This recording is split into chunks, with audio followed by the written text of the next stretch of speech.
What's going on, guys? Bart here with Tully Television. Today we're going to be getting into a movie review.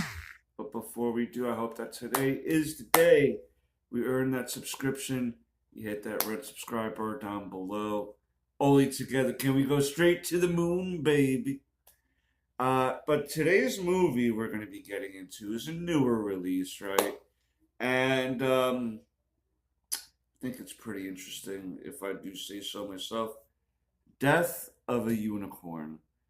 That's right. Came out this year, earlier this year, an A24 production. This is, I would definitely label this as a horror comedy, a dark type of comedy movie.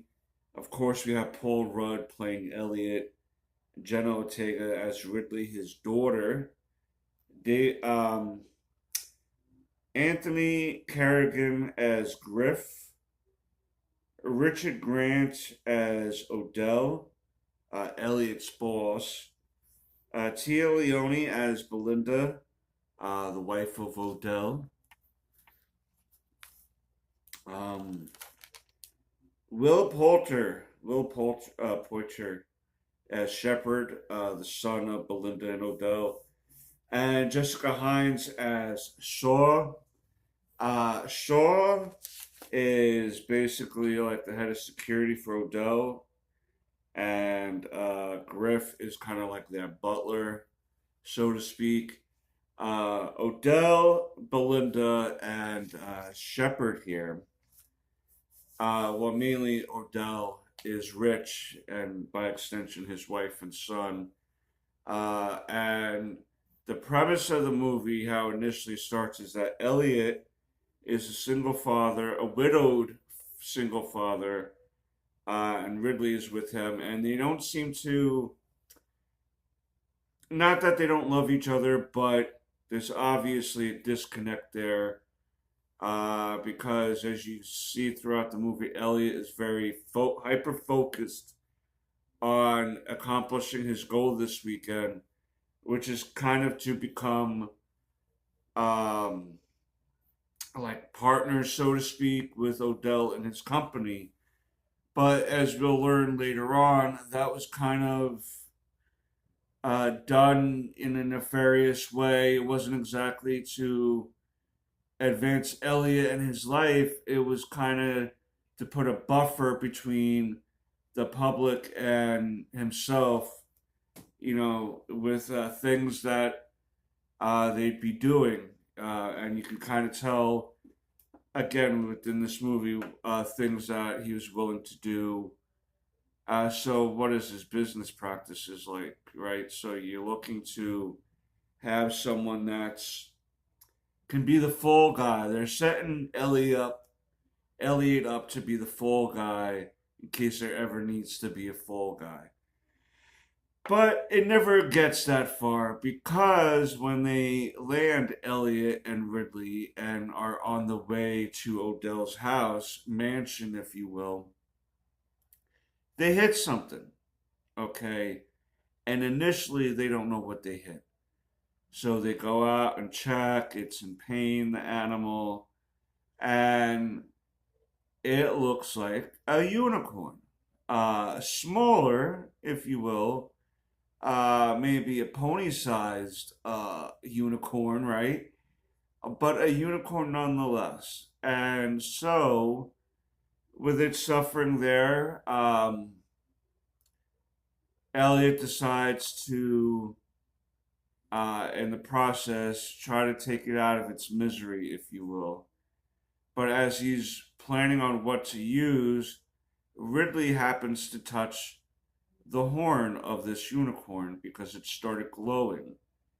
And as she touched the horn, she seemed to be have revealed upon to her the secrets of the universe. Because you see cascading, her consciousness cascading on the sides, the universe, if you will, is like if she's transversing the universe, so to speak, on a conscious level. And then she's taken out of it because the father, Elliot, at that moment started hitting the animal to kind of Minecraft it so it can go in peace, and it severed the connection, that immediate connection. But really, we'll soon find out that there is still a connection to a unicorn out there, and she tries to use that to her advantage later on in the movie to try to figure out how to stop what's happening. Okay, so they put the unicorn in the car and go, and I don't know what they're gonna do with the corpse or not, but they just decided to put it in their car and go to do the thing for Odell and that weekend business trip. But as Elliot and Odell and his family are talking about the contracts and all that stuff that needs to happen, Ridley is kind of starting getting antsy. She's feeling like they're not supposed to be there. She wants to leave, and Elliot's kind of giving her a hard time about leaving.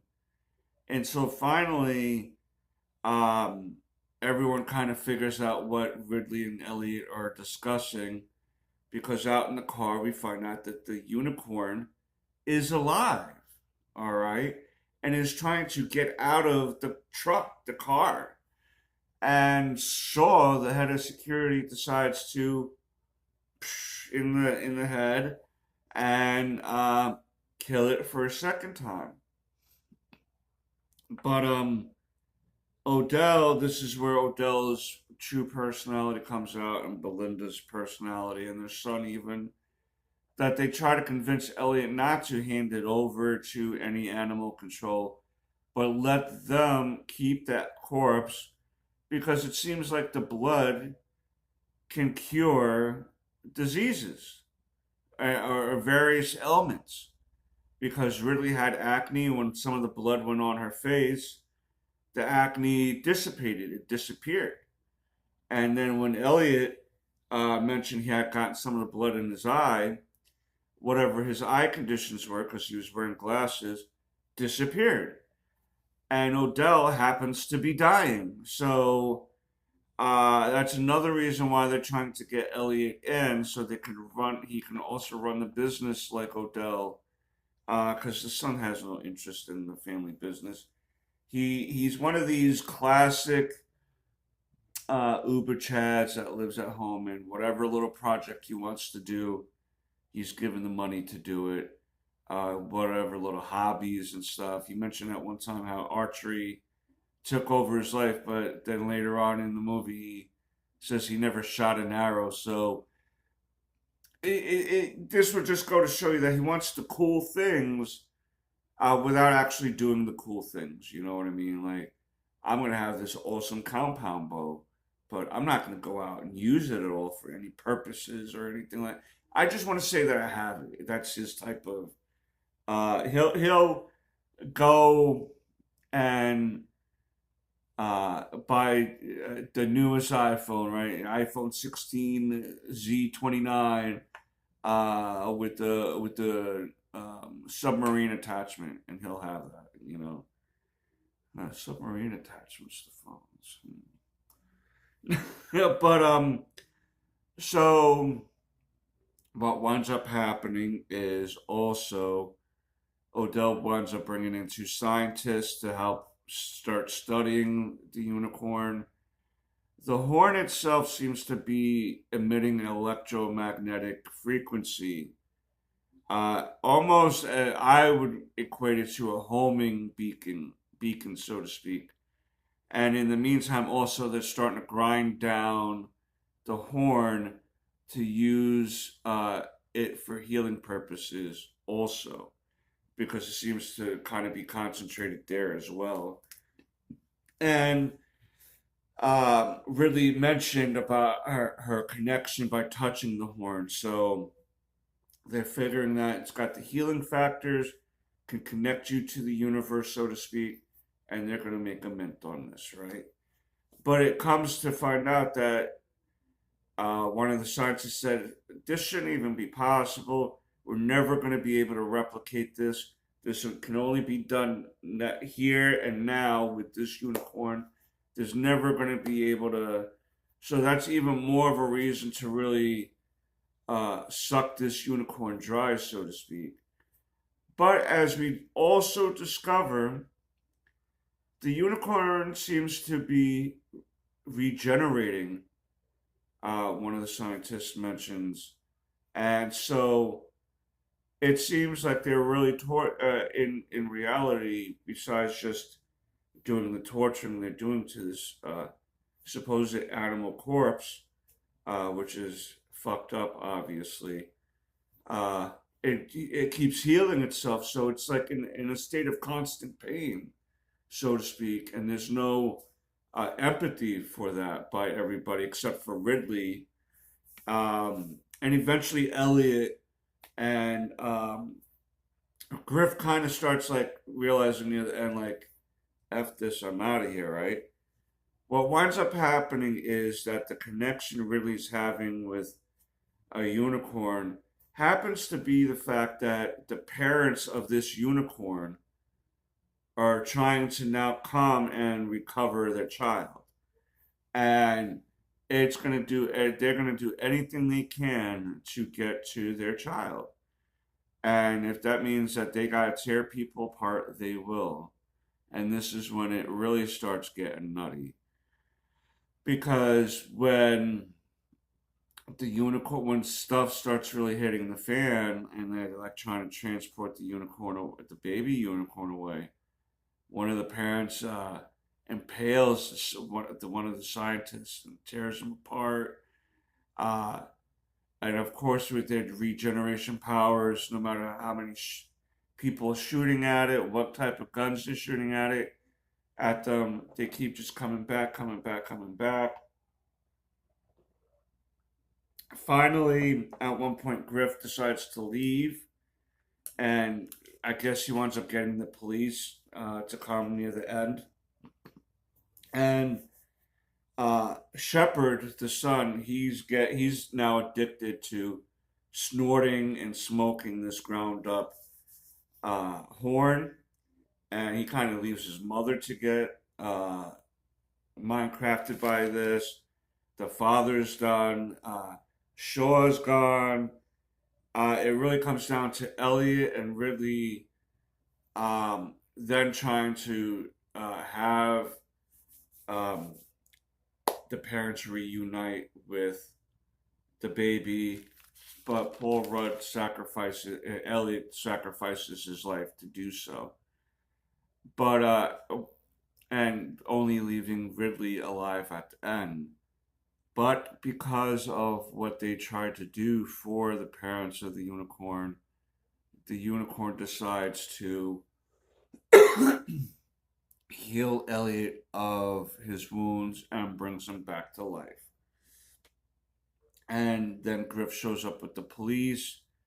They wind up arresting Ridley and Elliot, and Griff follows them to the police station.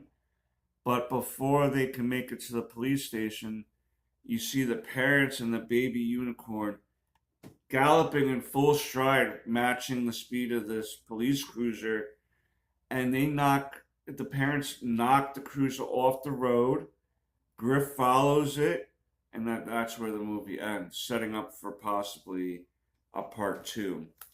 Because what's going to wind up happening is Shepard, Belinda, and Odell, and whoever else is dead at the mansion. Obviously, no cop is going to believe that unicorns did it, right? I mean, if we're looking at it in a reality sense, even in the movie, that reality, the rules that set, unicorns are unknown also. So it's not like, oh, okay, yeah, yeah, yeah, yeah, I get you.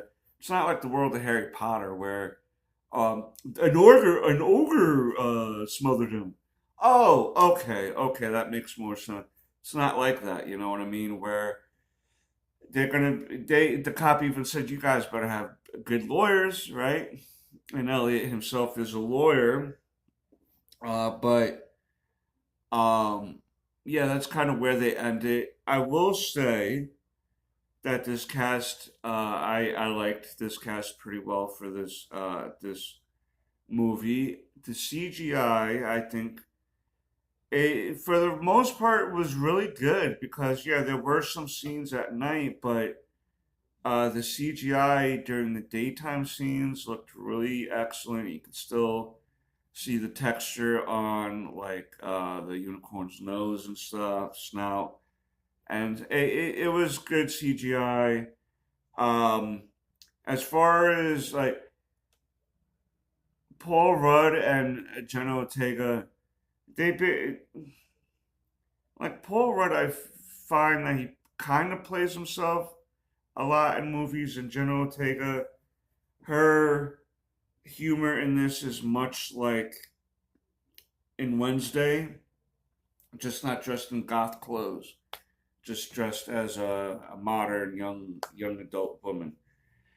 Um, so like she kind of plays Wednesday a little bit, but uh, not looking like Wednesday.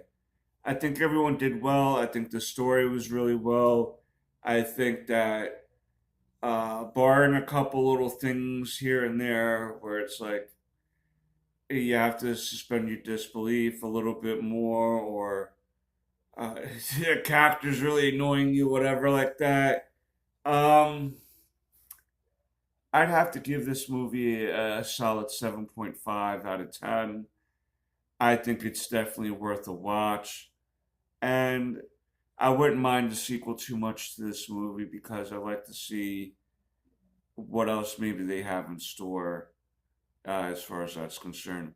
Paul Rudd and Jenna Ortega are also producers on this movie, so this must have been a project they talked about and certainly believe in. So that's why I'm feeling that there might be at least a sequel. But let me know if you've seen this movie or not. If you have, let me know down below what you think of it. Don't forget about how amazing and awesome you are, all of you. And until next time, peace, Nuckums.